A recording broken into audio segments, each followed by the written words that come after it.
di mana aksi pembukaan untuk saingan separuh masa yang pertama jelas menampakkan Risto Vidakovic nyata sedikit tertekan apabila terpaksa mengeluarkan dua pemain dengan jaringan pertama dihasilkan pada minit ke-25 menerusi Pak Tae Su berpunca daripada kelemahan clearance lambat di antara Hasbullah Abu Bakar di bahagian tengah mengakibatkan gol pasukan Melaka dibolosi pada minit ke-25 dan selepas itu Sonny Norde pada minit ke-30 antara yang menghasilkan percubaan. Sabah di bawah kendalian Dato' Ong Kim Swee hampir menggandakan jaringan sekali lagi menerusi bintang Korea Selatan Tae Su pada minit ke-42. Dan selepas itu giliran pemain dari Jepun iaitu Taiki Kagayama juga berpeluang namun rembatannya berjaya ditepis oleh Norazlan untuk saingan separuh masa pertama berakhir dengan pasukan pelawat Sabah di depan dengan 1-0. Bersambung babak kedua, tandukan Sonny Norde tinggi pada minit ke-48 berpunca daripada hantaran Syarul Azwari. Kemudian Sonny Norde sekali lagi menjadi tumpuan dan tumpuan juga diberikan pada Khairul Fahmi Ciamat di atas tindakan bijak menghalang ataupun menafikan percubaan yang dihasilkan oleh Sonny Norde. Syarul Azwari minit ke-60 juga terlepas peluang. Selepas itu Sadir Ramdhani melepaskan rembatan yang tidaklah begitu berbahaya namun berjaya diselamatkan oleh Norazlan. Sabah memiliki peluang terakhir sebelum whistle penamat tetapi sekali lagi Nur Azlan menyelamatkan keadaan pada minit terakhir perlawanan untuk Sabah meraih 3 mata penting di laman lawan. Boleh bah kalau kau. Boleh bah kalau kau. Ya. RMIT pun boleh. RMIT pun okey. RMIT itu lebih meraihkan lah kejayaan pasukan Sabah. So sekarang nak pilih yang mana ni? RMIT ke boleh bah kalau kau? Dua-dua saya pakai. Oh, dua-dua. Ya, okey bah Okey. kalau kau. Baik. Nak berdepan dengan Dato' Ong Kim Swee dan juga barisan pemain yang saya klasifikasikan team to watch mempunyai kekuatan every department tak boleh lakukan kesilapan. Satu kesilapan akan dihukum dan itu terjadi pada minit ke-25. Okey, betul. Kesilapan daripada pemain Melaka sendiri sebenarnya dan bukan perancangan daripada pasukan Sabah untuk pergi mendapatkan gol ataupun taktikal Dato' Ong untuk pergi mendapatkan gol. Kesilapan pemain pertahanan nyata berlaku di kawasan di box kawasan Melaka sendiri. Kemudian saya agak terkejut ketika itu Park berada dalam kawasan attacking third selepas dia memberikan bantuan naik ke atas. Kita lihat 2-3 pemain termasuk menjaga gol 4 Park melakukan menang bola, curi bola daripada pertahanan dan melakukan rembatan, bukan rembatan deras pun tapi teknik yang lebih penting untuk mendapatkan satu gol. So sekali lagi pada perlawanan ini seimbang, pada awalnya seimbang kerana kedua-dua pasukan tengah mencari rentak lagi untuk bermain dengan baik, tapi kesilapan individu dan defense pertahanan Melaka menyebabkan mereka tewas. Okey, kalau dilihat kepada Sabah, mereka meletakkan Nazirul Naim. Kemudiannya ada Badrul Bakhtiar, Pak Tae Su dan juga Sadir Ramdhani. Walaupun hakikatnya Pak Tae Su akan sedikit berada di bahagian belakang Badrul Bakhtiar, tetapi apabila bermain dengan open begini, saya rasa Pak dan juga Bad enjoy dengan keunggulan mereka di bahagian tengah. Betul, saya setuju kerana kita lihat apabila formasi yang Dato' Ong cuba terapkan 3-4-3 tu dia akan jadi berubah 4-3-3 macam tu kepada kedudukan tengah Pak dengan Badrul. Saya tertarik apabila attacking Sabah kali ini cukup berbeza apabila mereka masuk untuk melakukan gerakan menyerang. Sadil dengan menang bola, bergerak sebelah kanan, kaki kiri, hantaran tepat, pergi beat defender.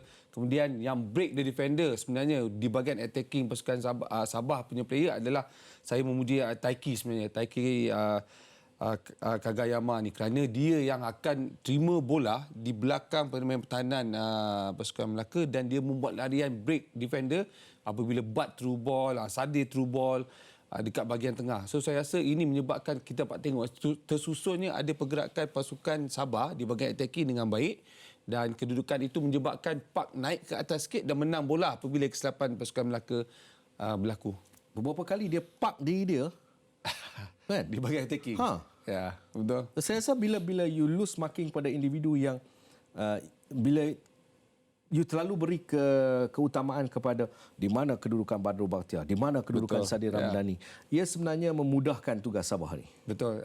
Sebab dia kita dapat lihat kedudukan seperti Justin Bars, Akmal Zahir dengan Khairul dengan Wan Amirul ni duduk, dia dah marking kepada Tommy dengan Neto di bahagian atas. Tetapi kita dapat lihat Taiki datang belakang kedua pemain attacking ni, dia masuk sebagai pemain ketiga, kemudian Pak naik ke atas lagi bantu, Bat terima bola dengan banyak, dan itu menyebabkan pergerakan Taiki itu masuk kiri, masuk kanan, masuk kiri, masuk kanan, menyebabkan break defender pasukan Melaka, dan itu sebenarnya salah satu taktikal apabila sistem ini berlaku lah.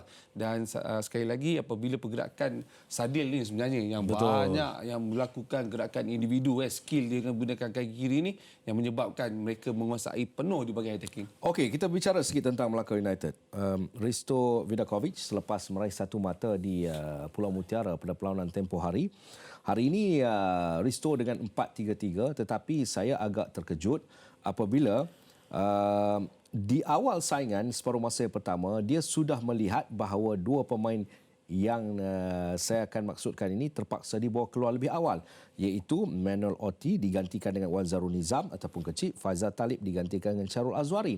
Saya rasa ini kedudukan yang sedikit sebanyak mungkin pace game tu akan berubah kerana masing-masing pemain ada kekuatan larian dan juga kelebihan masing-masing. Okey, kalau kita lihat dua pertukaran ni, mungkin salah satu dia adalah Manuel Ortiz mengalami sedikit kecederaan pada pandangan saya lah. Tadi saya tengok dia ada nampak kekejangan kaki.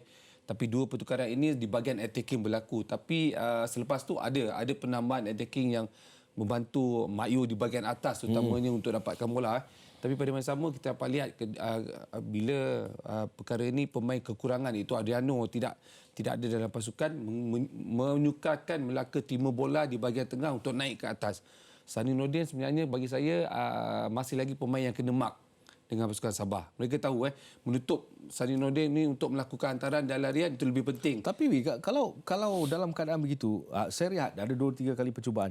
Apabila terlalu memegang lama, terlalu individu, saya rasa kerugian untuk Melaka United. Betul. Kalau yang awak masukkan ni, saya setuju apabila kalau nak meletakkan kesalahan kepada Sainuddin tu waktu bagi attacking tu, nak masuk attacking tu, kadang dia melakukan individu macam mana? Overdo, yes.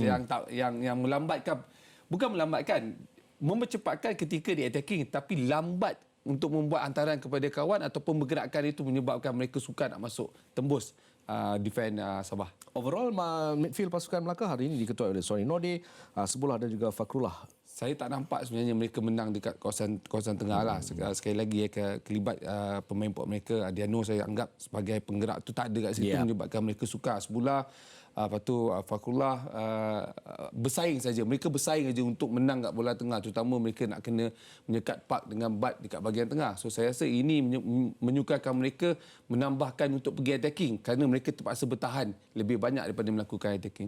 Park Bat Park dengan Bat. Park Bat. Itu satu kombinasi yang perlu diberikan perhatian oleh pasukan-pasukan lain. Okey. Risto Vidakovic dan juga Datuk Ang Kim Sui telah pun bersiap sedia di payung rumput untuk sesi sidang media. Memang kita jangkakan seperti sebelum perlawanan di mana kita tahu pasukan Melaka merupakan satu pasukan yang baik dan dapat kita lihat pada separuh masa pertama terutamanya apabila kita memberi tekanan pada pasukan Melaka, kita berjaya mendapatkan satu gol. Namun selepas itu peluang-peluang yang kita cipta tidak disempurnakan dan kita berada dalam tekanan pada separuh masa kedua. Namun semua pemain menunjukkan kesungguhan, itu yang penting. Tak kira sesiapa yang bermain dan siapa yang dimasukkan telah memberikan prestasi yang cukup baik dan kita harus kekalkan momentum ini, di mana ini penting. Selepas ini kita ada 2 lagi perlawanan di tempat lawan untuk memastikan kita berada dalam landasan yang betul. Macam pun cakap tadi kan, nak perkara konsisten kan, satu perkara yang lebih suka untuk kembali kemenangan, bagaimana perancangan atau kesepahaman pemain selepas perlawanan memasuki musim baru ini? Ya, pertama saya ingin lihat kecergasan para pemain selepas bermain hari ini, di mana kita ada selang 4 hari sebelum kita bermain dengan pasukan Sarawak, di mana Sarawak tidak bermain di tempat lawan dan kita harus memikirkan bukan saja penerbangan yang akan kita lakukan, tetapi kita dapat lihat hari ini walaupun mereka berpuasa pada siang hari, tapi mereka menunjukkan, mereka memberikan sepenuh komitmen, dan ini penting untuk kita teruskan dengan pasukan Sarawak ataupun pasukan mana yang kita jumpa selepas ini. At this moment, I think we gave what we have. I cannot say anything to the boys. They give everything. They play. They tried. In the second half, they tried even more. But in this moment, it's what we have. Do you think this is the worst part as a coach, going to a new season with the high hopes, 4 or 5 foreigners in attacking positions up until at this current situation? How do you see yourself and the boys going into these hard times? Very difficult times for everybody. We start late, and then many players came late. I don't know the reason. Now I know the reason why they came late, and we have many problems inside. It's very difficult to work, so it's very difficult to motivate the players to play. That's the first thing. If you don't get the essential things, the motivation is not there. And football, everyone knows it's something emotional, motivating. If you don't have the motivation, all other things very difficult. Two substitution in the first half and more to come in the second half, something unusual. What happened to the players, especially Emmanuel? He get injured. How's the situation right now, the players? We have some problems. I hope everything is going to be resolved soon so we can work properly. Because until now we are not working properly. If you don't work properly, you cannot expect anything. Very difficult. Especially for us. Me, as a coach, I never lived in my life this kind of situations. It's first time, so I think it's very difficult. I cannot say anything to the players. They gave everything what they have. So I'm proud of them. Even if we lose the game, I think the players gave everything in the second half. They tried, but that's what we have. Ada sesuatu yang menjadi tanda soal besar kepada saya juga melalui sidang media ini, kerana dari riak dan juga body language Risto Vidakovic, ada sesuatu yang mungkin sedang disembunyikan. Mungkin kita akan cuba mendapatkan, dan persoalan saya juga, di mana Ifidayo Semail Bakiri? Itu persoalan besar sebenarnya. Ya, bila melihat line up ni, kita pun akan tertanya-tanya. Di bangku sepandang pun tak ada, Adiano pun tak ada, Ifadayo pun tak ada. So itu kekuatan tersendiri daripada pasukan Melaka kerana individu pemain yang memiliki kualiti dekat pasukan Melaka. So bila tak ada pemain key player, seperti Risto cakap bagi tahu ni seolah-olah menyembunyikan sesuatu ataupun dia dalam keadaan tertekan, tak ada kualiti pemain, persiapan lambat, semua menampakkan masalah dalaman daripada pengurusan Melaka yang tak dapat siapkan pasukan dengan baik. Saya rasa kita ada Karl Nunis, reporter yang akan bercakap dan terus bercakap. Kita akan cuba dapatkan Karl Nunis sebentar lagi. Namun kita nak bersama dengan the one and only Fina Nastrom. Telah pun bersiap sedia. Baju biru ni. Mas, Assalamualaikum. Waalaikumsalam warahmatullahi. Buka apa ini? Biasalah kita datang sini, kita makan makanan yang famous kat sini lah. Daging salai lah. Masak lomak. Oh, masak lomak. Kameraman siapa? Fatih. Fatih. Sip. Badan kurus, makan tak banyak. Okey Fina, banyak cerita yang boleh dikongsi tentang kedua-dua pasukan, baik Negeri Sembilan maupun Selangor. Mungkin Fina mempunyai butiran yang lebih mungkin tak dapat kita siarkan dalam press conference, mungkin di sebalik cerita dari kedua-dua pendali. Silakan Fina. Okey, saya berasakan hasrat utama Selangor sampai di sini adalah untuk mengutip Tiga Mata, tetapi ia tidak berhasil. Namun mereka dikejutkan pula dengan layangan kad merah, dan bermula dari situlah nampak kesukaran yang terpaksa diharungi oleh pasukan Selangor dalam tempoh 70 minit, dan kelebihan itu digunakan dengan sebaiknya K. Devon bersama dengan anak buahnya, dan sekaligus mereka berjaya untuk mengejar kedudukan. Sekurang-kurangnya mereka tidak berputih mata di laman sendirian. Okey, kalau dilihat juga dari line up dari kedua pasukan malam ini, anda merasakan apakah ini line up yang okey, ini yang terbaik dari Selangor, ini terbaik dari Negeri Sembilan, atau ada di sebalik cerita yang pemain-pemain utama tak dapat diturunkan dan sebagainya? Betul, ada beberapa nama yang terpaksa diletak ke tepi disebabkan oleh masalah kecergasan dan juga injury, dan itulah yang terjadi kepada pasukan Selangor apabila mereka tidak dapat untuk menggunakan dua pemain mereka, iaitu pemain import yang boleh saya katakan ia adalah Alex Agiakwa yang digantikan dengan Baha Abdul Rahman Sulaiman, yang berhadapan dengan masalah kecederaan, dan selain Syarif Fikri yang menggantikan Daniel Asri, dan itulah perubahan yang dapat dilihat untuk pasukan Selangor. Namun saya fikir untuk pasukan Negeri Sembilan, mereka tidak berhadapan dengan kesukaran yang teruk, walaupun kita tahu Kuzami PE berhadapan dengan masalah kecederaan ketika bersama dengan skuad kebangsaan, tetapi pemain ini nampaknya cergas dalam aksi selama 90 minit pada hari ini.